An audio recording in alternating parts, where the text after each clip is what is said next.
Why do kosher meat and dairy waiting times vary? Have you ever wondered why the waiting times between eating kosher meat and dairy can differ so much? This topic is fascinating and deeply rooted in Jewish traditions. Let's break it down together. The core principle of Kashrut laws states that meat and dairy must not be consumed together. This rule comes from the biblical prohibition against cooking a young goat in its mother's milk. To maintain this separation, there are specific waiting times after eating meat before one can consume dairy. Most Jewish communities, including Sephardic Jews, commonly observe a 6-hour waiting period after eating meat. This time allows for any meat residue to be completely cleared from the mouth and digestive system. It is a practice taken seriously to ensure that meat and dairy do not mix in any way. However, not all communities follow this 6-hour rule. Some Ashkenazi communities have different customs. For instance, Dutch Jews often wait just 1 hour, while German Jews typically wait 3 hours. These variations arise from different interpretations of Jewish law and communal practices that have developed over time.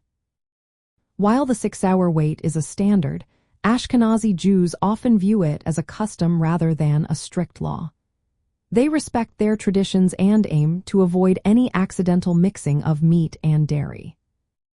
When it comes to dairy and meat, the waiting time is usually shorter. The Talmud does not mandate a waiting period after consuming dairy before eating meat. Many people simply rinse their mouths, wash their hands, and eat a neutral food to clear any dairy residue. However, if someone eats hard cheese aged for more than 6 months, some authorities recommend a 6-hour wait before consuming meat due to the stronger residue left by such cheeses. Practical factors can also influence these waiting times. If meat gets stuck between teeth, it is essential to remove it and rinse the mouth. However, if the original waiting period has been observed, no additional waiting is needed.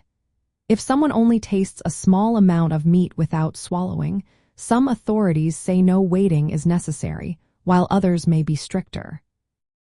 In summary, the differences in waiting times for kosher meat and dairy stem from various interpretations of Jewish law, community customs, and the nature of the foods involved. Understanding these variations helps those who observe Kashrut to follow their community's practices while maintaining the integrity of kosher dietary laws.